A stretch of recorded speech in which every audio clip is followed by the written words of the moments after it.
오늘 수요 기도에 나온 모든 분들과 온라인으로 접속한 분들을 예수님의 이름으로 환영합니다. 1988년에 나온 파초라는 노래가 있습니다. 가사는 대충 이렇습니다. 불꽃처럼 살아야 돼. 오늘도 어제처럼 저들판의 풀잎처럼 우리 쓰러지지 말아야 해. 모르는 사람들을 아끼고 사랑하며 행여나 돌아서서 미워하지 말아야 해. 하늘이 내 이름을 부르는 날까지 순하고 아름답게 오늘을 살아야 해. 이런 찬양 아니고 가요가 있습니다. 근데 이 노래는 누가 불렀냐 하면 바로 수와진이라는 가수들이 불렀습니다. 수와진이라는 이 가수는 원래는 불교 가정이었다고 합니다. 다 불교를 믿었던 가정인데 수와진 중에 두 번째인 안상진 씨가 할머니 전도사님의 전도를 받고 어릴 때 교회에 다니게 되었던 것입니다.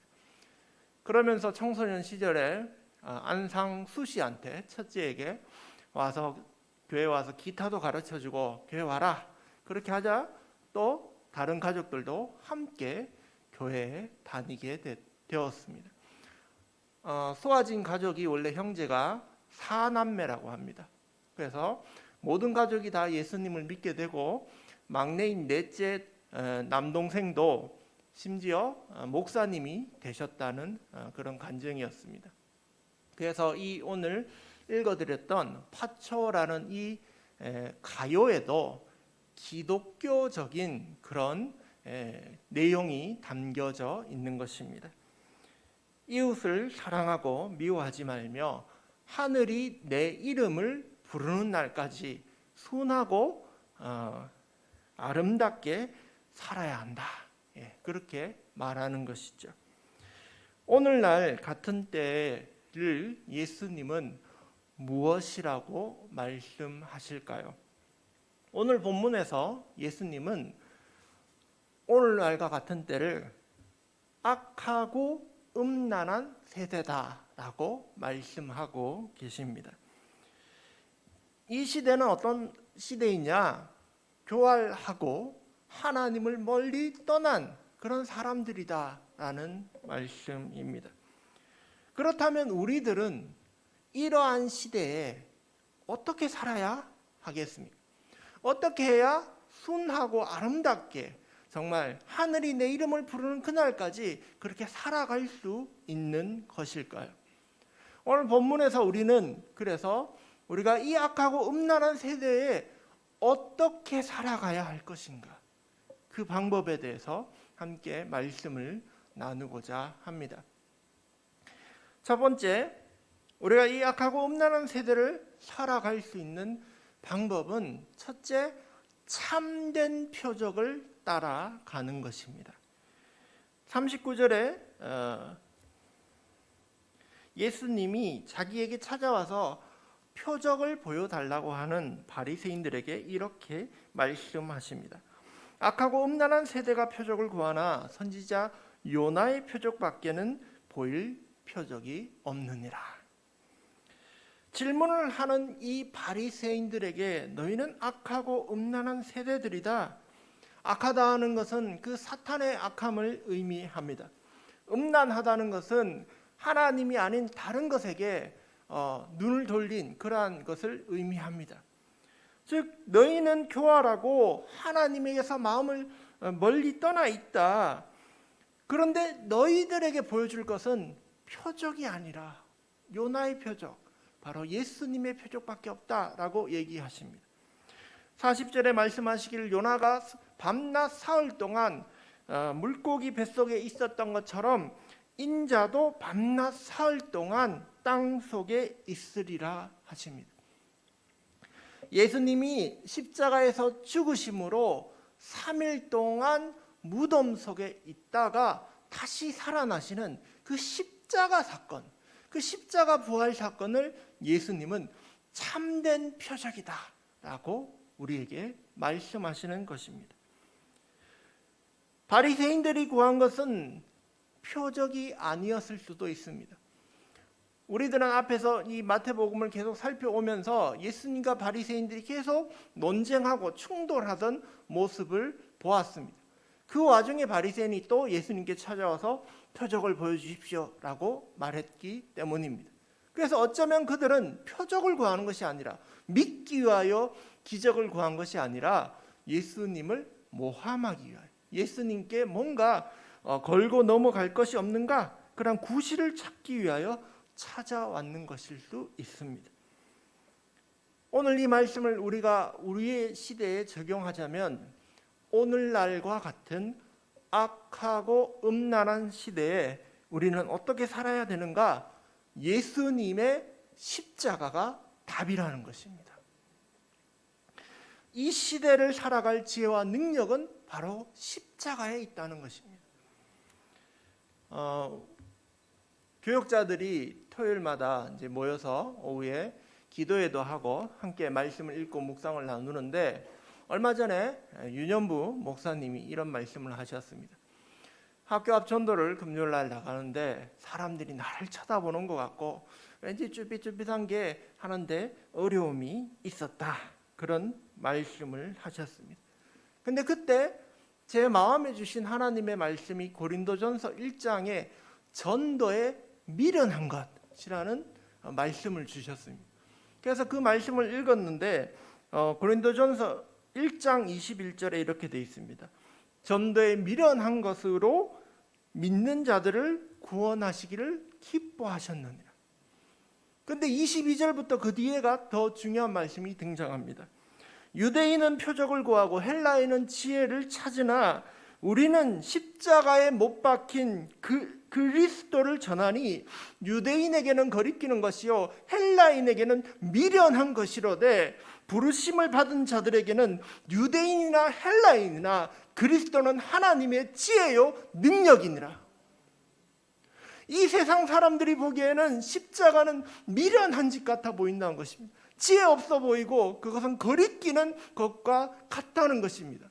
그러나 정말로 이 세상을 이길 그 힘과 지혜는 십자가에 있습니다.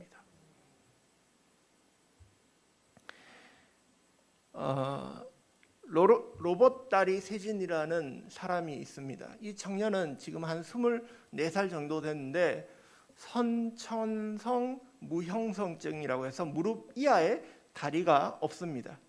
그래서 이 청년은 근데 우리나라 국가대표 수영선수입니다. 장애인 국가대표 수영선수. 이 청년이 어릴 때 부모님에게 버림받고 아주 갓난 아기일 때 양어머니가 이 아이를 입양합니다. 그리고는 이 아이에게 의족을 끼워줍니다. 무릎 이하에 의족을 끼워주고는 자꾸 넘어지지만, 균형을 잡기 힘들겠죠. 자꾸 넘어지지만 일어나라고 재활 운동을 시키는 겁니다. 그래서 이 아이가 결국은 넘어지다가 다시 일어서서 자연스럽게 걸어 다닐 수 있게 되었습니다. 그래서 이 아이가 이제 초등학생이 되어서 1학년 때 학교를 보냈더니 초등학교 6학년 형들이 와서 보고는 야, 이게 뭐냐, 로봇다리네 하면서 우산으로 쿡쿡 찔러보고 장난치다가 심지어 로봇다리를 부서뜨린 겁니다. 그래서 아이가 학교에서 집에까지 기어왔는 거예요. 그래서 엄마가 너무나 화가 나서 이놈들 하면서 학교로 쫓아갔습니다. 그래서 운동장에 가보니까 아이들이 해맑게 웃으면서 놀고 있는 거예요. 그래서 쟤네들을 어떻게 할까 하다가 마음에 화를 내지 말고 얘기를 해보자 해서 다가갔습니다. 얘들아, 너희 놀고 있는 거 보니까 참 좋은데 아주머니가 햄버거 사줄까? 그러니까 애들이 예 하면서 해서 애들 데리고 햄버거 집에 갔습니다. 애들이 햄버거를 먹고 있을 때 이야기를 합니다. 너희들 좀 전에 로봇 다리를 했는 아이를 만났었지? 걔가 내 아들이야. 그러자 애들 중에 한 명은 잘못했어요 하면서 엉엉 울기 시작합니다. 근데 한 명은 걔는 괜찮아요. 로봇 딸이기 때문에 안 아파요. 라고 이렇게 변명을 하는 겁니다. 그래서 그 엄마가 이 생수병을 걔한테 이렇게 내밀었어요. 그랬더니 아주머니 뭐 하는 거예요? 놀랐지? 우리 아들도 아프진 않았을 거야. 하지만 많이 놀랐단다. 만약 너희들이 미안하다고 해준다면 우리 아들도 너희를 용서할 거야. 그렇게 말했다는 것입니다. 여러분, 이 악하고 음란한 세대에 우리가 이겨낼 지혜와 능력은 바로 십자가에 있습니다. 십자가의 사랑이 우리를 살아가게 하는 것입니다. 그렇다면 우리가 어떻게 이 예수님의 십자가의 지혜와 능력을 덧입을 수 있을까요? 두 번째, 예수님을 마음에 모시는 것입니다. 오늘 성경은 그 방법을 회개라고 말씀해 주십니다. 우리의 마음은 마치 꽃밭 혹은 텃밭과 같습니다. 계속 이렇게 가꾸어 줘야 됩니다. 그렇지 않으면 잡초들이 무성해지고 더러워지는 것입니다. 나는 상추를 키우고 싶고 배추를 키우고 싶어서 이렇게 씨를 뿌리고 하지만 가꾸지 않는다면 거기에 무수한 잡초들이 자라나고 벌레들이 생기고 해서 엉망이 되고 마는 것입니다. 예수님은 두 번째 이야기에서 우리에게 이러한 이야기를 들려주십니다. 41절 2절에서는 악하고 음란한 세대는 심판을 받을 것이라고 말씀하시며 43절 4절 5절까지에서는 그들의 형편은 더욱 심하게 될 것을 말씀합니다. 뒷부분부터 말씀드리면 악하고 음란한 세대들, 이 바리새인들은 그 형편이 더 어려워질 것인데 그것을 한 귀신의 이야기를 설명해 주십니다. 한 귀신이 있어서 집을 나갔다가 다시 돌아오는데 보니 청소가 돼 있어서 야 이거 좋구나 해서 친구들을 데려와서 7 귀신이 들어가는 그러한 사건이 있다라고 말씀을 합니다. 이것은 우리의 마음이 어떨 때는 악한 마음이 되지만 또 어떨 때는 그것이 사라질 때도 있지만 그것은 잠깐이고 더 심해진다. 우리의 이 악한 마음, 더러운 마음은 더욱더 그렇게 나빠질 것임을 우리에게 말씀하시는 것입니다. 집은 우리의 마음을 뜻합니다. 마귀가 우리의 마음에 있으면 우리는 악해지는 것입니다. 여러분, 그렇다면 우리가 어떻게 해야 됩니까? 이 마음에, 우리의 집에 예수님을 모셔야 되는 것입니다. 예배를 드릴 때도 어쩌면 우리의 마음이 예수님으로 가득하지 않으면 우리의 마음은 나쁜 것으로 가득 차 있을 수 있습니다. 때로는 욕심으로, 때로는 슬픔으로, 여러 가지 미움으로 이렇게 가득 차 있을 수 있을 것입니다. 그러나 이러한 더러운 것들을 내버리고 참된 집의 주인 예수님을 우리 마음에 모셔야 합니다. 성경은 우리에게 밭을 새롭게 하는 방법을 이렇게 말씀하십니다. 묵은 땅을 기경하라. 잡초가 많이 났으면 그것을 뒤집어 엎어야 된다는 것입니다. 그러면 그 땅이 새 땅이 된다는 것입니다. 즉 우리의 마음에 잡초가 자라고 우리의 마음이 더러워졌다면 회개하여야 되는 것입니다. 회개할 때에 우리의 마음, 우리 집에 예수님이 들어오시는 것입니다. 앞부분에 가서 예수님은 그래서 바리새인들이 회개하지 않으면 심판을 받게 된다고 하시는 것입니다. 그러면서 예수님은 다시 요나의 이야기를 합니다. 요나의 때에 니느웨 사람들은 악한 사람들이었다. 그런데 요나가 하나님의 말씀을 전하기 싫었는데 그래도 그들에게 가서 하나님의 말씀 너희가 멸망할 것이다. 이것을 전했더니 그 사람들이 그 말을 진실로 받아들이고 회개하고 심판이 멈추었다는 것입니다. 하나님의 말씀은 이렇게 능력이 있어서 심판의 메시지를 듣고 회개하면 그 심판이 멈추는 것입니다. 그리고 또 솔로몬의 이야기를 얘기를 하십니다. 솔로몬의 때 남방의 여왕이 솔로몬이 지혜롭다라는 소문을 듣고 찾아왔었다. 소문이라도 정말 하나님을 사모하여 찾아온다면, 소문이라도 듣고 그것이 진리인 줄 믿고 찾아온다면 그가 구원을 받는다는 것입니다. 이 악하고 음란한 세대는 그러나 예수님이 눈앞에서 기적을 행하시고 말씀을 선포하였지만 그들은 회개하지 않았던 것입니다. 그래서 심판을 받는다는 말씀을 하십니다. 예수님을 우리의 마음에 모시는 그 방법은 회개입니다. 사도행전 2장에 말씀하시기를 너희가 회개하여 각각 예수 그리스도의 이름으로 세례를 받고 죄 사함을 받으라. 그리하면 성령의 선물을 받으리니 라고 하십니다. 우리가 회개하면 예수님의 이름으로 살아가게 됩니다. 성령 충만함을 받게 됩니다. 우리의 집이 예수님의 것이 됩니다. 악하고 음란한 세대, 이때 우리가 살아가는 방법은 예수님의 지혜, 십자가의 능력으로 살아가는 것입니다. 그렇게 하기 위해서는 우리가 먼저 우리의 마음을 회개하고 돌이켜야 되는 것입니다. 마지막으로 악하고 음란한 세대에 우리는 또 어떻게 살아가야 되느냐? 혼자서 살기 힘들기 때문에 예수님의 가족으로 같이 살아가야 된다고 말씀하십니다. 예수님의 육신의 형제 자매가 찾아왔습니다. 누군가 예수님께 이야기합니다. 예수님, 당신의 형제들과 어머니가 찾아왔습니다. 그런데 예수님은 이렇게 반문합니다. 누가 나의 형제고 자매냐? 누가 나의 어머니냐? 라고 묻습니다. 그러시면서 하신 말씀이 하늘에 계신 내 아버지의 뜻대로 하는 자가 내 형제요 자매요 어머니니라. 예수님은 유대인 출신이었습니다. 육신으로 유대인이었고 다윗 지파였습니다. 유대인들은 자신이 하나님의 선택받은 사람들이라고 생각하였습니다. 실제로 선택받아서 사용되었습니다. 그러나 복음은 유대인들만을 위한 것은 아니었습니다.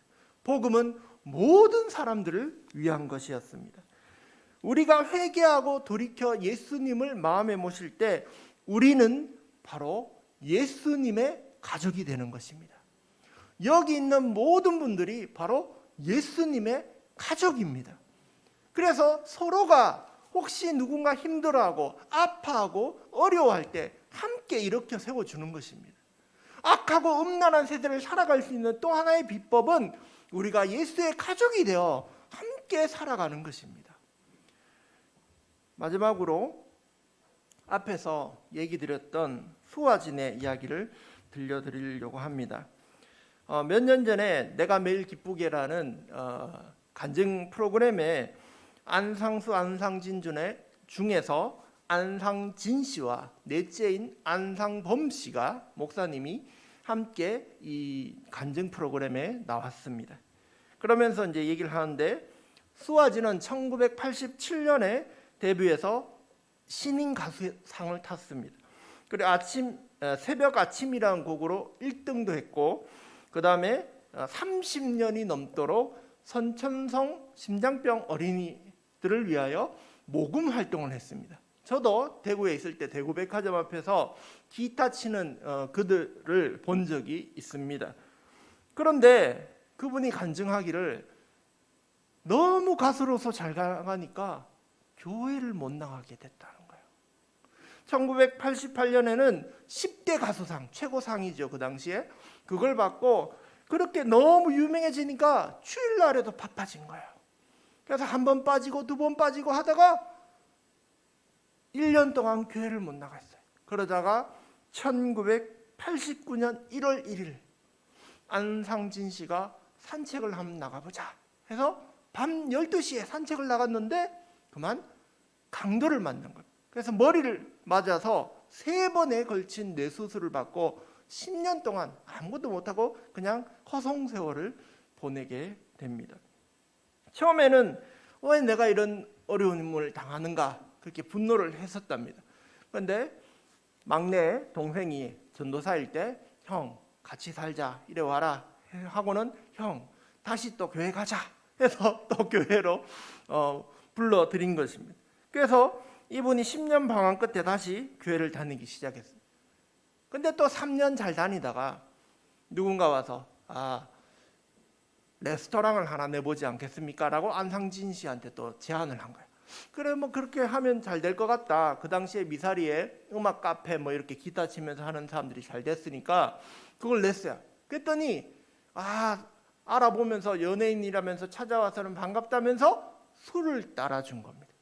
한 사람이 주고 두 사람이 주고 계속 술을 먹다 보니까 그만 그분이 2000년에 간경변에 걸립니다.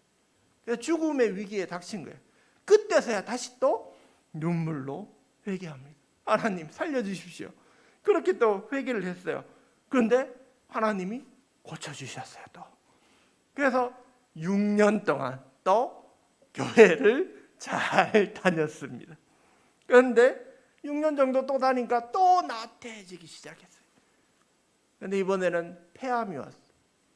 폐에 종양이 와서 2011년에 폐를 절단하는 큰 수술을 받게 됩니다. 그 어려운 과정 속에서 이번에 또 막내가 이번엔 찬양 CD를 형에게 주면서 들으라고 이렇게 줬습니다. 근데 그 찬양 CD 평소에 좋아하던 그 찬양을 들으면서 또 눈물로 회개한 거예요. 하나님 잘못했습니다.